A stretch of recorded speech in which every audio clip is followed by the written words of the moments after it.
କର୍ଣ୍ଣ ଏବଂ ଅର୍ଜୁନଙ୍କ ମଧ୍ୟରେ ଯୁଦ୍ଧ ହେଉଛି ମହାଭାରତର ସବୁଠାରୁ ଭୟଙ୍କର ଯୁଦ୍ଧ। ଏହି ଯୁଦ୍ଧ ଦେଖିବାକୁ ଦେବତାମାନେ ମଧ୍ୟ ଉପସ୍ଥିତ ଥିଲେ। ଏହି ମହାଯୁଦ୍ଧର ବିସ୍ତୃତ ବର୍ଣ୍ଣନା 5ଟି ଭାଗରେ ସମ୍ପୂର୍ଣ୍ଣ ହେବ। ତେଣୁ ଚ୍ୟାନେଲକୁ ନିଶ୍ଚୟ ସବସ୍କ୍ରାଇବ୍ କରନ୍ତୁ, ଯାହାଦ୍ୱାରା ପରବର୍ତ୍ତୀ ଭାଗ ଆପଣଙ୍କ ପାଖରେ ପହଞ୍ଚି ପାରିବ। ଚାଲନ୍ତୁ ପ୍ରଥମ ଭାଗଟି ପଢ଼ିବା। ମହାଭାରତ ଯୁଦ୍ଧର ସପ୍ତଦଶ ଦିବସ। କୁରୁକ୍ଷେତ୍ରର ରକ୍ତରଞ୍ଜିତ ରଣଭୂମିରେ ଦୁଇଟି ରଥ, ଗୋଟିଏ ରଥରେ ବିଶ୍ୱର ସର୍ବଶ୍ରେଷ୍ଠ ଧନୁର୍ଦ୍ଧର ଆଉ ଅନ୍ୟ ରଥରେ ବିଶ୍ୱର ସର୍ବଶ୍ରେଷ୍ଠ ଦାନବୀର। ଏହି ମହାଯୁଦ୍ଧର ଆରମ୍ଭ ହେଲା କର୍ଣ୍ଣଙ୍କ ପୁତ୍ର ବୃଷସେନଙ୍କ ଠାରୁ। ଠିକ୍ ପୂର୍ବରୁ କର୍ଣ୍ଣଙ୍କ ପୁତ୍ର ବୃଷସେନ ଅର୍ଜୁନଙ୍କ ସହ ଲଢ଼େଇ କଲେ। ପରାକ୍ରମୀ ବୃଷସେନ ନକୁଳଙ୍କ ପୁତ୍ର ଶତାନୀକଙ୍କୁ 3ଟି ବାଣ ଓ 7ଟି ବାଣ ଅର୍ଜୁନଙ୍କ ଉପରେ ମାରି ଅତ୍ୟନ୍ତ ଆହତ କରିଦେଲେ।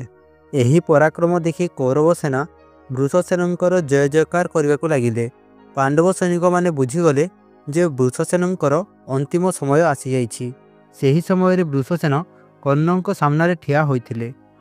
ଅର୍ଜୁନ, କର୍ଣ୍ଣ, ଦୁର୍ଯ୍ୟୋଧନ ଏବଂ ଅଶ୍ୱତ୍ଥାମାଙ୍କୁ ଏକାଠି ଦେଖି କହିଲେ, ତୁମମାନଙ୍କ ଆଖି ଆଗରେ ମୁଁ ଏହି ବୀର ଏବଂ ଅତି ପରାକ୍ରମୀ ବୃଷସେନକୁ ଯମଲୋକକୁ ପଠାଇ ଦେବି। ତାପରେ ଅର୍ଜୁନ ସେମାନଙ୍କୁ ଅଭିମନ୍ୟୁଙ୍କ ମୃତ୍ୟୁର ସ୍ମରଣ କରାଇ ଦେଲେ।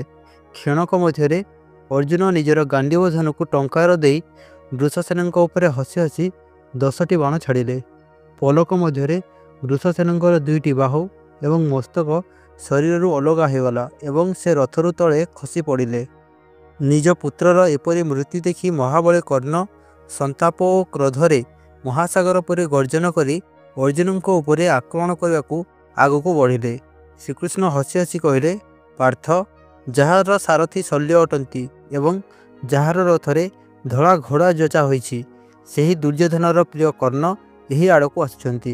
ତାଙ୍କର ଧ୍ୱଜ ଦେଖ, ଯାହା ଆକାଶରେ ଏକ ରେଖା ଟାଣି ଆସୁଛି। ଆଜି ତୁମକୁ ସମ୍ପୂର୍ଣ୍ଣ ପରାକ୍ରମ ଦେଖାଇ କର୍ଣ୍ଣର ବଧ କରିବାକୁ ହେବ। ତୁମ ସେନାରେ ଦ୍ୱିତୀୟ କେହି ଯୁଦ୍ଧରେ କର୍ଣ୍ଣଙ୍କୁ ବାଣରେ ପରାସ୍ତ କରିପାରିବେ ନାହିଁ। ଶ୍ରୀକୃଷ୍ଣ ଅର୍ଜୁନଙ୍କୁ ତାଙ୍କର କ୍ଷମତା ଓ ବଳର ଅଭ୍ୟାସ କରାଇଲେ ଏବଂ କହିଲେ, ଯେଉଁ ମହାଦେବଙ୍କୁ ଅନ୍ୟ ମନୁଷ୍ୟ ଦେଖିପାରନ୍ତି ନାହିଁ, ତୁମେ ତାଙ୍କୁ ଯୁଦ୍ଧରେ ଆରାଧନା କରିଛ ଏବଂ ବରଦାନ ପ୍ରାପ୍ତ କରିଛ। ଅର୍ଜୁନ କହିଲେ, ମଧୁସୂଦନ, ମୋର ବିଜୟ ନିଶ୍ଚିତ ହେବ, କାରଣ ଜଗତର ପୂର୍ଣ୍ଣଜ୍ଞାତା ଆପଣ ମୋ ଉପରେ ପ୍ରସନ୍ନ ଅଛନ୍ତି। ଏବେ ଅର୍ଜୁନ ଏହି ଯୁଦ୍ଧକ୍ଷେତ୍ରରୁ କର୍ଣ୍ଣର ବଧ ନ କରି ଫେରିବ ନାହିଁ। ହେ ଗୋବିନ୍ଦ, ଆଜି ହୁଏତ ସେହି କର୍ଣ୍ଣର ଖଣ୍ଡ ଖଣ୍ଡ ହେବ, ନତୁବା ଆପଣ ମୋତେ ମୃତ ଦେଖିବେ। ଆଜି ଏପରି ଯୁଦ୍ଧ ହେବ ଯାହାକୁ ଯୁଗ ଯୁଗ ଧରି ମନେ ରଖାଯିବ। ଏତିକି ଶୁଣିବା ମାତ୍ରେ ପ୍ରଭୁ ଶ୍ରୀକୃଷ୍ଣଙ୍କ ଦ୍ୱାରା ସଞ୍ଚାଳିତ ରଥ ପଲକ ମଧ୍ୟରେ କର୍ଣ୍ଣଙ୍କ ସମ୍ମୁଖରେ ଯାଇ ଠିଆ ହେଲା। 2 ଦିବ୍ୟ ପୁରୁଷ, ଦୁହିଁଙ୍କ ପାଖରେ ସେ ସମୟର ଉତ୍ତମ ସାରଥୀ, ଦୁହିଁଙ୍କ ପାଖରେ ଉତ୍ତମ ଘୋଡ଼ା।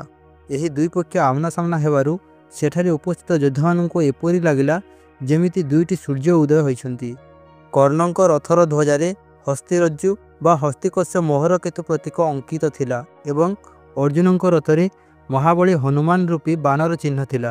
କର୍ଣ୍ଣଙ୍କ ହର୍ଷ ବଢ଼ାଇବା ପାଇଁ ସମସ୍ତ କୌରବ ସୈନିକ ଢୋଲ ଏବଂ ଶଙ୍ଖ ବଜାଇବାକୁ ଲାଗିଲେ। ସେହିପରି ପାଣ୍ଡବ ପକ୍ଷର ଯୋଦ୍ଧାମାନେ ମଧ୍ୟ ଅର୍ଜୁନଙ୍କ ହର୍ଷ ବଢ଼ାଇବା ପାଇଁ ଅନେକ ଢୋଲ ଏବଂ ଶଙ୍ଖର ଧ୍ୱନିରେ ସବୁଆଡ଼େ ପ୍ରତିଧ୍ୱନି ଉତ୍ପନ୍ନ କରିବାକୁ ଲାଗିଲେ। 2 ମହାବୀର ଶ୍ରେଷ୍ଠ ରଥରେ ଆରୂଢ଼ ଥିଲେ। ଦୁହିଁଙ୍କ ପାଖରେ ଦିବ୍ୟ ଧନୁ ଥିଲା। ଗୋଟିଏ ପଟେ କର୍ଣ୍ଣଙ୍କ ହାତରେ ଭଗବାନ ପରଶୁରାମଙ୍କ ବିଜୟ ଧନୁ, ଅନ୍ୟପଟେ ଅର୍ଜୁନଙ୍କ ହସ୍ତରେ ଅଗ୍ନିଦେବଙ୍କ ଗାଣ୍ଡୀବ ଧନୁ। ଦୁହେଁ ଅଦ୍ଭୁତ ପ୍ରାଣଶକ୍ତି ଏବଂ ବଳରେ ସମ୍ପନ୍ନ ଥିଲେ। ଦୁହେଁ ଉତ୍ତମ ତୁଣୀରରେ ସଜ୍ଜିତ ଥିଲେ। ଦୁହେଁ କଟିରେ ଖଡ଼୍ଗ ବାନ୍ଧିଥିଲେ। ଦୁହେଁ ଯୁଦ୍ଧ ପାଇଁ ମଦମତ ହାତୀ ପରି ଥିଲେ।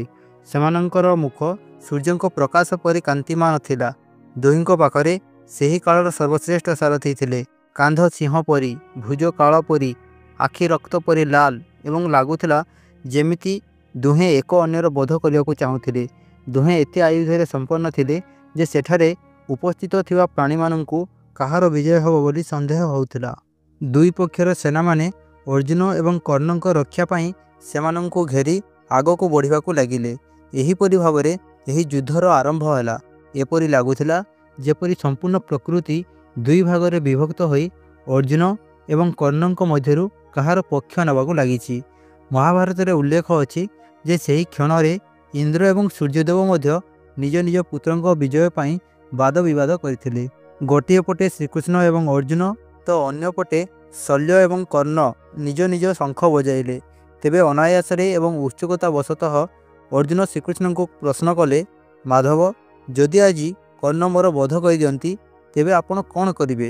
ଶ୍ରୀକୃଷ୍ଣ ହସି ହସି କହିଲେ, ଯଦି ସୂର୍ଯ୍ୟ ନିଜ ସ୍ଥାନରୁ ଖସି ପଡ଼ନ୍ତି, ସମୁଦ୍ର ଶୁଖିଯାଏ ଏବଂ ଅଗ୍ନି ସଦାପାଇଁ ଶୀତଳ ହୋଇଯାଏ, ତେବେ ମଧ୍ୟ କର୍ଣ୍ଣ ତୁମକୁ ମାରିପାରିବେ ନାହିଁ।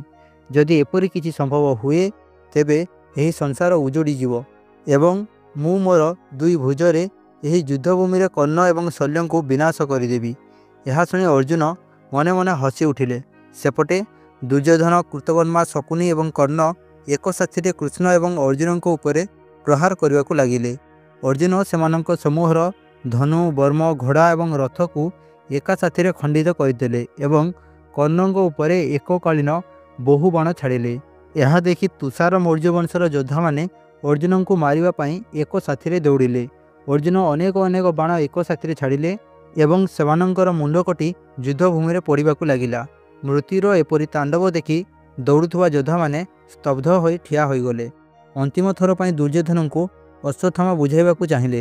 ଏପରି ମୃତ୍ୟୁ ଦେଖି ଅଶ୍ୱତ୍ଥାମା ଦୁର୍ଯ୍ୟୋଧନଙ୍କର ହାତ ଧରି କହିଲେ, ମିତ୍ର ଦୁର୍ଯ୍ୟୋଧନ, ଏବେ ବି ସମୟ ଅଛି। ପାଣ୍ଡବମାନଙ୍କ ସହିତ ସନ୍ଧି କରିନିଅ। ଆପଣା ଭିତରର ଝଗଡ଼ାକୁ ତ୍ୟାଗ କର। ମୋର ପିତା ତଥା ତୁମର ଗୁରୁ ଦ୍ରୋଣାଚାର୍ଯ୍ୟ, ଯିଏକି ଭଗବାନ ଶିବଙ୍କ ପରି ଅସ୍ତ୍ରବିଦ୍ୟାର ଶ୍ରେଷ୍ଠତମ ପଣ୍ଡିତ ଥିଲେ, ସେ ମଧ୍ୟ ଏହି ଯୁଦ୍ଧରେ ବୀରଗତିକୁ ପ୍ରାପ୍ତ ହେଲେ। ମୋର ମାମୁଁ କୃପାଚାର୍ଯ୍ୟ ଅବଧ୍ୟ ଥିବାରୁ ଏପର୍ଯ୍ୟନ୍ତ ବଞ୍ଚିଛନ୍ତି। ତୁମେ ପାଣ୍ଡବମାନଙ୍କ ସହିତ ମିଶି ଚିରକାଳ ପର୍ଯ୍ୟନ୍ତ ରାଜ୍ୟ ଶାସନ କରିବ। ଶ୍ରୀକୃଷ୍ଣ ମଧ୍ୟ ତୁମ ଦୁହିଁଙ୍କ ମଧ୍ୟରେ ବିରୋଧ ଚାହାନ୍ତି ନାହିଁ। ସେ ଏବେ ବି ଶାନ୍ତିର ପକ୍ଷଧର। ବାସ୍ ତୁମ ଇଚ୍ଛା ଅନୁସାରେ ବଞ୍ଚିଥିବା ସମସ୍ତ ସମ୍ପର୍କୀୟ ନିଜ ନିଜ ଗୃହକୁ ପ୍ରତ୍ୟାବର୍ତ୍ତନ କରିବେ। ହେ ନରେଶ୍ୱର, ଯଦି ତୁମେ ମୋ କଥା ନ ଶୁଣ ତେବେ ନିଶ୍ଚିତ ତୁମକୁ ବୀରଗତି ପ୍ରାପ୍ତ ହେବ। ହେ କୁରୁନନ୍ଦନ, ଜୀବିତ ରହିଥିବା ବ୍ୟକ୍ତି ହିଁ କଲ୍ୟାଣ ଏବଂ ସୁଖର ଦର୍ଶନ କରିପାରେ। ତୁମେ ପାଣ୍ଡବମାନଙ୍କ ସହିତ ସନ୍ଧି କରିନିଅ ଏବଂ କୌରବ କୂଳକୁ ଜୀବିତ ରହିବାକୁ ଦିଅ। ମୁଁ କେବେ ତୁମର ଅହିତର କଥା କହେ ନାହିଁ। ମୋର ଏହା ନିଶ୍ଚିତ ଧାରଣା ଯେ କର୍ଣ୍ଣ ଅର୍ଜୁନଙ୍କୁ କଦାପି ଜିତି ପାରିବେ ନାହିଁ। ଯାହାଙ୍କର ସାରଥୀ ଶ୍ରୀକୃଷ୍ଣ, ତୁମେ ଏବେ ଅର୍ଜୁନଙ୍କର ପରାକ୍ରମ ଦେଖିଛ। ଏପରି ପରାକ୍ରମ ବ୍ରହ୍ମା, ଇନ୍ଦ୍ର, ଯମରାଜ ଏବଂ କୁବେର ମଧ୍ୟ କରିପାରିବେ ନାହିଁ। ଏହା ଶୁଣି ଦୁର୍ଯ୍ୟୋଧନ ଲମ୍ବା ନିଶ୍ୱାସ ନେଇ କହିଲେ, ସେହି ଦୁର୍ଗନ୍ଧ ଭୀମ ଯେଉଁ ପ୍ରକାରେ ମୋର ପ୍ରିୟ ଦୁଃଶାସନର ହତ୍ୟା କରି ଯାହା କହିଥିଲା, ତାହା ଏବେ ବି ମୋ ହୃଦୟକୁ ପୀଡ଼ା ଦେଉଛି। ଆମେ ବାରମ୍ବାର ଏହି ପାଣ୍ଡବମାନଙ୍କ ସହିତ ବୈର ରଖିଛୁ। ତାହା ଭାବି ସେମାନେ କେବେ ମୋ ଉପରେ ବିଶ୍ୱାସ କରିବେ ନାହିଁ। ତୁମେ ମୋର ମିତ୍ର କର୍ଣ୍ଣଙ୍କୁ ଜାଣିନାହଁ। ଅର୍ଜୁନ ଏତେ ପ୍ରହାର ଏକା ସାଥିରେ କରି ଥକି ଯାଇଛି। ଏବେ ବାସ୍ କିଛି କ୍ଷଣରେ କର୍ଣ୍ଣ ତାର ବଧ କରିଦେବେ। ତାପରେ କାହା ସହିତ ସନ୍ଧିର ଆବଶ୍ୟକତା ହିଁ ସମାପ୍ତ ହୋଇଯିବ। ସେପଟେ କର୍ଣ୍ଣ ଏବଂ ଅର୍ଜୁନ ଭୟଙ୍କର ଯୁଦ୍ଧ ଆଡ଼କୁ ଅଗ୍ରସର ହେବାକୁ ଲାଗିଲେ। ପ୍ରଥମ ଭାଗ ଏଠାରେ ସମାପ୍ତ ହେଉଛି। ଆଶା କରୁଛି ପରବର୍ତ୍ତୀ ଭାଗ ଦେଖିବା ପାଇଁ ଆପଣ ସବସ୍କ୍ରାଇବ୍ କରିଦେଇଥିବେ। ହର ହର ମହାଦେବ।